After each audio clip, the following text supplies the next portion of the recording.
سلامونه او نیکې هیلې د افغانیا پاڼې کتونکو او اوریدونکو ته سلامونه وایم.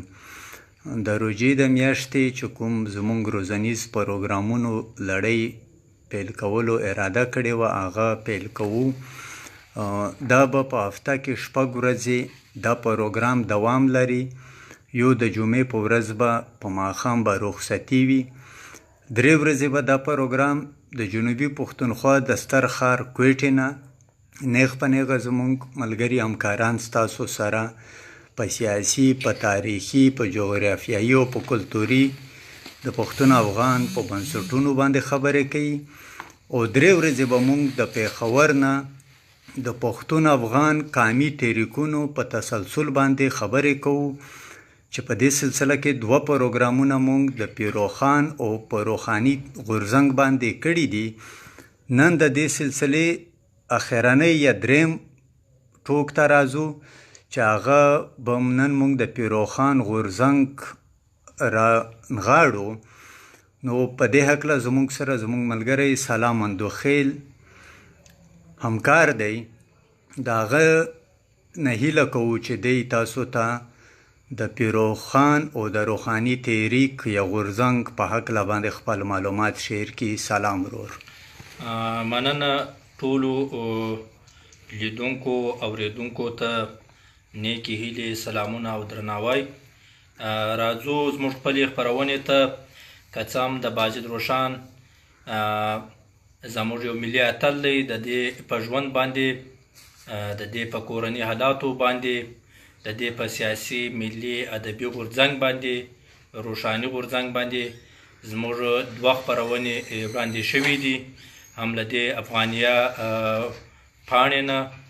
او نن یو ځل بیا په 3مه خپرونه کې د باجد روشان په هکله تاسو ته خپلې څرګندونې وړاندې کوو. هیله ده چې زموږ دا خپرونې ستاسو ته معلوماتو په اړه ګټورې ثابتې شي.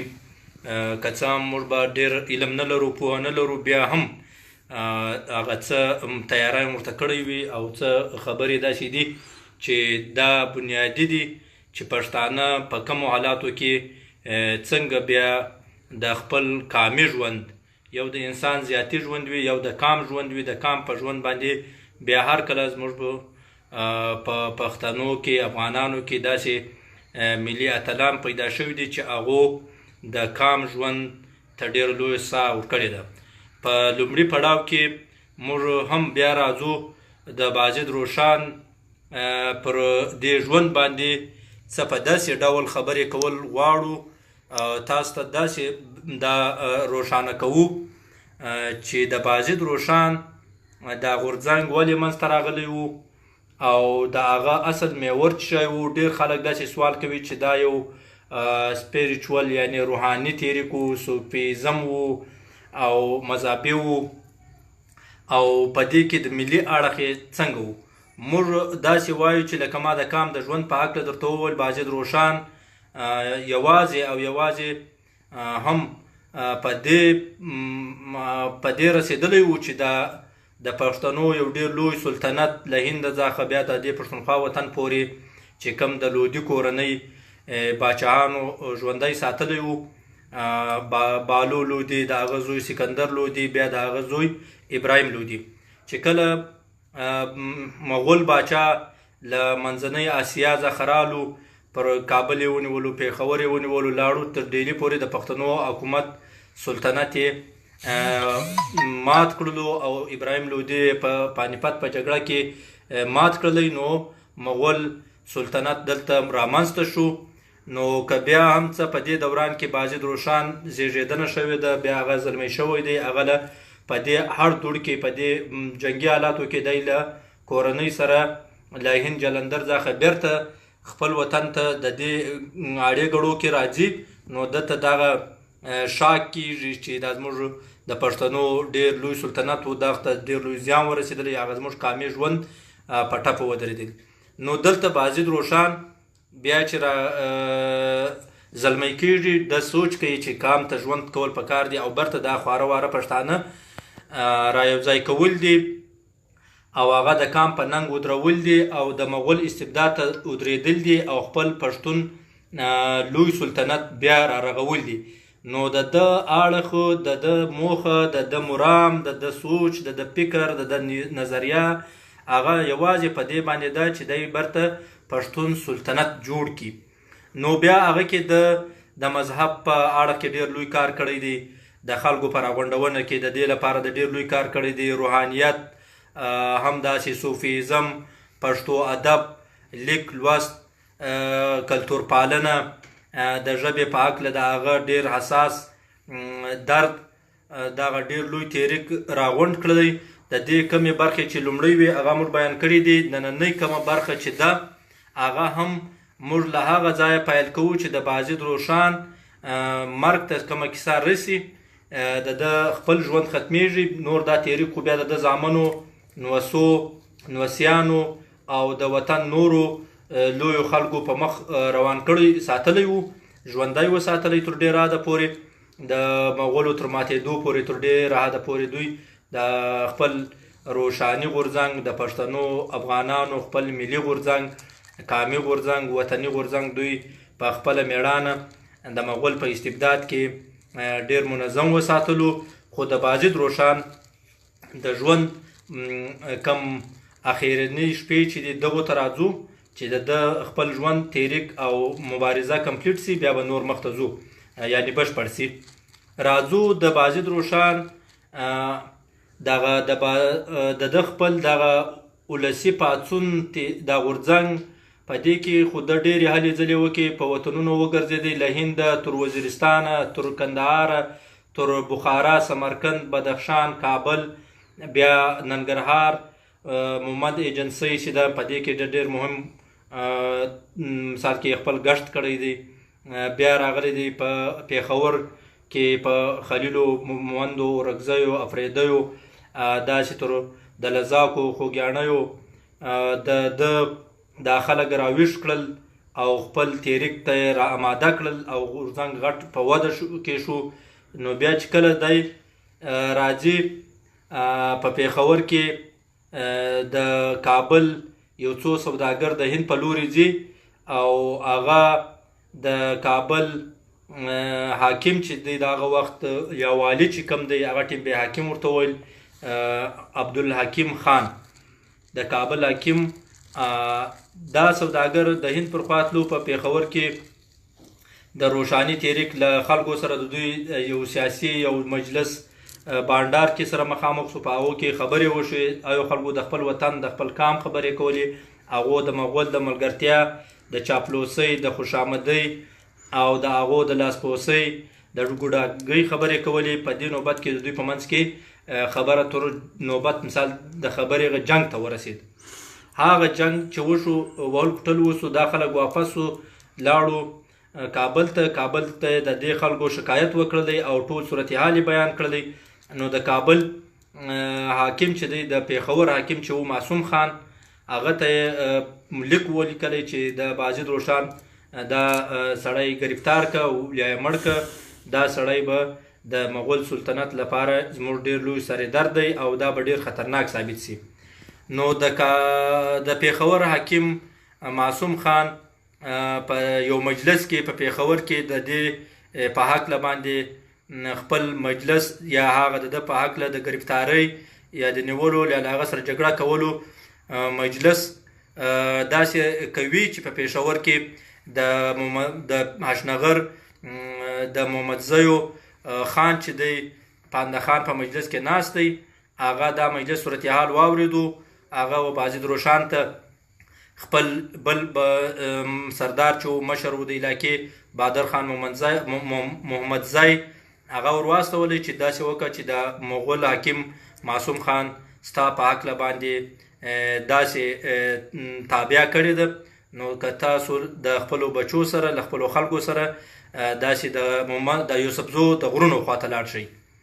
نو د محمدزو د هشنغر خلک وایي چې دا مغول څومره دومره قوت لري چې زموږ خپل پیر، زموږ مشر او د زموږ په خپل وطن په کلي کې هغه ته زیان رسوي، نو موږ جنګ ته تیار یو. که څه هم بازید روښان د خلکو ته وکتل چې دا جنګ کې به و نورو خلکو ته عام وګړو ته او ولسي خلکو ته زموږ پښتنو ته نقصان ورسېږي. بهتره دا ده چې زه د صوابۍ دغه د کړاکړ د غرونو خواته د یوسفزیانو منډړو ته لاړ شم، هلته به زه میشته سم، د شر او فساد نه به خلک وګورم. بازید روشان په دې موخه له دې ځمکې نه ځي او دی روان شوی دی، خو دا خلکو دا خوابدي څرګنده کړې ده چې موږ تا سره ځو. نو خلکو محمدزیو خپلې کډې ورسره بار کړلې. معصوم خان و بهادر خان ته امر وکړي چې دا خلک راوګرځوه، خلک د نه ورسره ځي. نو هغه ورته ویلي چې خلک په خپله رضا ورسره ځي، نو زموږ هم دا اراده ده. او معصوم خان راځي، بهادر خان ګرفتاره کوي او بیا یې په دې باندې رضا کوي چې ته به ځې، د ده نه به دا خلک راګرځوي. بهادر خان یې په دې باندې پرېښودلو چې هغه بازید روشان پسې ورسي او خپل خلک ځینې راوګرځوي، لکه کلپاڼۍ، نموهې، صوابۍ، ټوپۍ، امازو، لګدون له دغو علاقو نه دوی هلته میشته شوي وو. نو هغه بهادر خان چې ورغی هغه هم برته ورسره ملګری شو او معصوم خان ته یې د هغه کار نه وکړلو چې کوم هغه ځینې غوښتو. نو معصوم خان خپل لښکر پسې وروستلو، هلته جنګ وسو. د معصوم خان لښکرو ته بازید روشان ډېر لوی نقصان ورسولی. دا د دوی یو قسم لومړۍ جګړه بللی شي. بیا نو دوی چې راواپس سو، دوی بل وار بیا د لوی جګړې تابع کوله معصوم خان د مغولو حاکم د پیښور. خو بازید روشان خپل لښکر پر نوخار باندې چراټ باندې راپورې ایستلی و، تیرا ته رالو.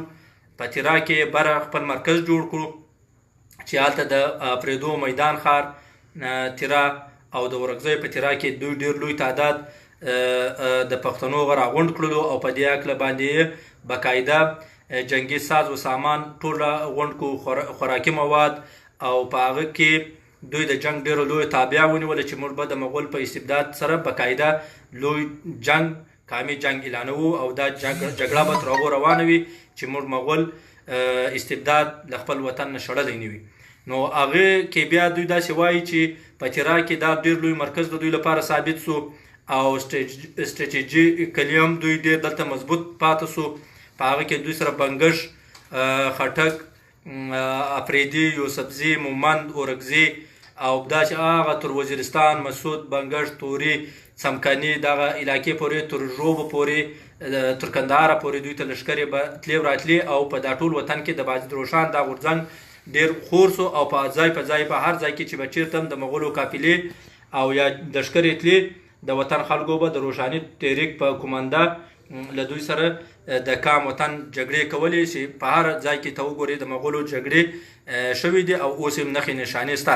خو مهمه جګړه کله پیل شوه چې کله د پر خیبر را اوښتلی او د هند په لوري مغول به اکبر باچا ته د لیدنې لپاره تلو.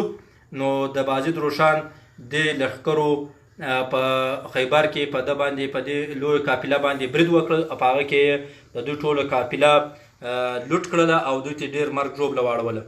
نو اکبر باچا ډېر په غوسه سو، د خپل یو مشهور قومندان مانسنګ او قومندان بیربل سره لوی لښکر د تیرا خواته را روان کړلو. چې کله هغه تیرا ته رالو او د افریدو علاقه باندې چې پر تیرا ور وختلو، له هغې خوا د دوی لښکر ډېر مضبوط و او په هزاراو لیکلي دي په دا تاریخونو په کتابو کې.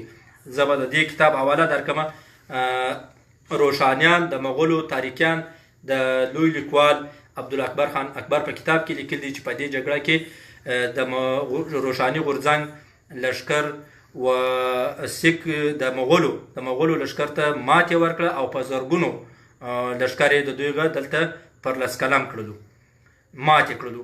بیا د دوم ځل لپاره بیا بیربل او مانسنګ جګړه د لښکر کولو پر تیرا بې لښکر کشي کوله. خو بازید روشان د خپلې حکمت عملي تحت بیرته وتلی و، کړاکړ ته تللی و، د یوسفزو علاقه ته دوی هلته لښکر پسې لاړی، هلته جنګونه وسو، دی بیرته ځینې رالی. بیا په یو طریقه باندې په پېښور کې فریدون یو قامي سړی و، هغه بازید روشان دا لښکر ګرد دوی علاقو باندې تقسیم کړلې و مغولو ته درک نه لګېده چې دوی اوس مرکز او لښکر پر کوم ځای غونډ دی. خو بازید روشان د فریدون خان سره کابل ته تللی و. هلته په پښتنو کې په لوګر په دونځکو کې لښکرې تیارې کړې وې چې کله هم د کابل والي په دې خبر سو، په ده پسې لښکر را تیار کړو، دی ځینې را روان سو. جلال آباد ته. په جلال آباد کې دلته د مغولو کوم یو بل لشکر دوی ورته تیار کړی وو چې هغه لشکر د غازي محسن خان په سربراهي کې د مغولو لشکر د دوی دغه راتګ مخه ونیوله. د بیدو پر میدان باندې له دوی سره لویه جګړه وکړله. په دې کې بیا مغولو ته لوی نقصان ورسېدلو، خو هغه لشکر باجد روشان دغه وځنډول هغې جګړې. نو په یو څو ورځې پس د جلال آباد د ننګرهار یو تور هغه ډېر مشهوره جګړه ده. دلته ډېر لوی جګړه ده. باجد روشان دغو د لشکر د باجد روشان په مشري کې په خپله پر تور هغه باندې د غازي محسن خان د مغول لشکر سره ډېره لویه خونړۍ جګړه وسوه. که څه هم د بیدو د جګړې په دوران کې د باجد روشان لشکر یې ډېرې ستړې سوې وې، جنګي ساز و سامان کم و سره، خوراکي مواد کم و سره. نو د غازي محسن خان لشکر په دې ځای باندې د باجد روشان لشکرو ته په تور هغه باندې ماتې ورکړله او د باجد روشان خپله په هغه کې زخمي شوی هم دی او بیا د هغه آس په هم له لاسه تللې ده او دغه لشکر کې ډېر مرګ ژوبله پښتنو د روښاني غورځنګ لشکر ته رسېدلې ده او باجد روشان او څه ملګري په ډېره ستړیا باندې له دې جنګ نه بچ وتي دي او بیا پیدل په پښو باندې دوی په خیبر را اوښتي دي. په دې کې دوی ډېر ستړي سوي او تږي سوي دي. که څه هم دوی اشنغر ته را رسېدلي، خو باجد روشان صحت دومره خراب سوی، زخمي شوی، ستړي سوی او له تږي له وجې، ولې په ګرمۍ کې دا جګړه سوې ده او سخته ګرمي ده دا وخت. او باجد روشان هغه د تندې له وجې د سینه هم خرابه شوې ینه او بیا دی راځي له اشنغر څخه کلپاڼۍ ته. په کلپاڼۍ نموهې کې دلته یو علاقه ده. باجد روشان د هغو ټپونو او ستړیا له کبله، د بیمارۍ له کبله دی ساه ورکوي او په صوابۍ په دې نموهي علاقه کې کلپاڼۍ کې په حق رسي او بیا دوی لیکي. په دې کې ډېر 2-3 کتابونو حالنامې هم دا ذکر کړی دی، خو په تفصیل سره نه دی. او میجر راورټي نه وبخښئ راورټي نه اولف کیرو او مخزن افغاني کې دا لیکي چې په دې جګړه کې چې دی دلته ډېر خراب شوی و، دلته وفات شو. او بوتکپور یو علاقه ده، په دې کې دی ښخ کړل شو او د ده جنازه وشوه، د ده خاک هغه څلی جوړ کړل شو او د روښاني تحریک مشر د پښتنو لوی قامي ملي اتل په دې ځای کې خاورو ته وسپارل شو او ښخ کړل شو. که بیا هم څه موده پس د پښتنو دا لشکر هم بیا تیت او فرق نه شو. دا روښاني غورځنګ مشري د ده مشر زوی عمرالدین خان په غاړه واخیستله، ورسره د ده بل زوی دوهم زوی چې و نورالدین خان او داسې دا نور زامن چې و هغه هم ډېر مضبوط و. دا روښاني غورځنګ یې په مخ روان کړ دی. بیا راځي یو څو ورځې پس د ده مزار بیرته کیندل کېږي د ګوجرو او امازو لخوا څخه او بیا د ده زامن ورځي دغه عمرالدین چې میا عمر باندې هم مشهور دی او د ده بل زوی نورالدین او ورسره جلال الدین جلاله دغه د ده مزار د ده تابوت بیرته را اخلي او د دغو خلکو سره جګړې کوي. بیا په دو جګړو کې د ده تابوت د ده زوی چې دی جلاله هغه په شا ګرځوي، بیا په سیند کې لو کېږي. بیا د ده دغه نور جنګونه چې دي د دغه علاقه کې د یوسفزیو سره ګوجرو سره شاوخوا مغولو سره د ده زامن پر مخ باندې وړي او ډېر جنګونه کېږي. په دې کې د ده 4 زامن په یو ځای باندې سرونه پرې کېږي، مړه کېږي او هغه مالته ښخ دي، ځایونه معلوم دي. او دا تحریک له هغه پس د باجد روشان له مرګه پس په پښتونخوا وطن کې په هر ځای کې ښه په زور باندې تر هغو پورې روان وو چې تر څو د ده نوسی عادات خان بیا دا لشکر او دا غورځنګ ډېر لوی تحریک دی. د عادات خان ځان ته چپټر دی، بیا د هغه کور ودانه د جلاله لور د علي دا قادر خان دا پر دې کورنۍ باندې بیا بندېږي دا غورځنګ. بیا له هغه پس اخرني هزارمیر اورکزی او یوسف خان افریدی دا تحریک ښه په میړانه سر ته رسوي. خو په دې کې اخرنی چې دوی دغه تحریک پر دې ځای باندې یوسف خان او هزارمیر ورکزي باندې ودرېږي. سمدستي د اورنګ په وختو کې دا تحریک بیا ایمل خان بابا چې د پښتنو یو بل ملي اتل دی او هغه بیا پر مخ باندې یو په نوي شکل کې روانوي. بیا ورسره د هغه مشر ورور باور خان چې بیا د پښتنو ملي اتل دی ملګری کېږي او ورسره د پښتنو یو بل لوی ملي اتل چې هر څوک له نامه سره اشنا دي د افریدی دریا خان بابا افریدی هغه او دی دا تحریک شروع کوي له دریا خان افریدي سره د مشر ورور تاتار خان هم دی او بیا دا تحریک چې ځي بیا و خوشحال خان بابا ته ودرېږي. خوشحال خان بابا اخیري له باچا اورنګ سره جګړې کوي. نو موږ به څه کوو؟ د روښاني غورځنګ به بیا مخته ځینې کړۍ پاتې دي، هغه به بیا په جلا چپټرو کې د عادات خان، د عمردین او د نورالدین او د بیبي علي او د قادر داد په شکل کې بیانوو او د هغو پښتو ادب غورځنګ چې دی پښتو ادب اړخ چې دی هغه به هم بیا ځان ته بیانوو. خو راځو به موږ په دوم پړاو کې به له تا سره پر ایمل خان بابا ملي اتل چې دی د پښتنو زموږ دا لړۍ به زموږ دومه خپرونه پر ایمل خان بابا وي. ستاسې کور ودان چې زموږ دا ماتې ګوډې خبرې واورېدلې، هیله ده چې تاسو به خوښې کړې وي او معلومات مو ترلاسه کړي وي. او بل یو ځای دی په دې کې ستاسو کوم سوالونه راځي موږ به یو ورځ ودغو ستاسو سوالونو ته هم ورکوو، ستاسو ځوابونه به وایو، شاید په هغه کې تاسو زموږ راهنمایي هم کړې وي او وبې کوئ. نو ګلمرجان صاحب ډېره مننه او د افغانیه پاڼې څخه دی به تاسو ته اخرنۍ خبرې وکړي. کور ودان. مننه. دا سلام ملګری چې د روحاني غورځنګ یا د پیروخان بابا د تاریخ د سلسله مو په درې پروګرامونو کې پړاوونو کې تاسو ته بیان کړله. دا سلسله به هم داسې په مخ بوځو تر دې اوسني غورځنګونو پورې به را رسوو. نیمګړتیاوې به وي. موږ هڅه کوو چې د پښتون قام د ځوانانو خپل تاریخ ته پام واړوو. بیا دوی لوستي خلک دي، دوی به خپل څېړنه کوي، ریسرچ به کوي، دوی به د پښتون قام په تاریخ باندې ځان خبروي. د دې پروګرامونو مقصد پښتون قام ته ځوانانو ته د خپل تاریخ ته صرف د دوی پام اړول دي. د افغانیه پاڼې د لارې به پوره روژه مونږ هره شپه 10 بجې پرته د جمعې نه د 10 نه تر 11 بجو پورې به مونږ ژوندۍ خپرونې کوو چې 3 ورځې به مونږ د پښتنو د غټ ښار پېښور نه زمونږ ته تاریخي ښار پېښور نه 3 ورځې کوو، 3 شپې کوو او 3 ورځې به دا خپرونې زمونږ ملګري د جنوبي پښتونخوا د ستر ښار کوټې نه کوي. نو هیله لرو چې تاسو به زمونږ سره ملګري اوسئ او زمونږ پاڼه به ته به نور ملګري هم را بولئ او دا پاڼه به در سره شریکوئ چې پښتانه په خپل تاریخ، په خپل جغرافیه، په خپل وسایل، په خپل کلتور باندې خبر کړو. مننه. کور مو ودان. ښه روژه درته غواړو او ښه ژوند درته غواړو. مننه.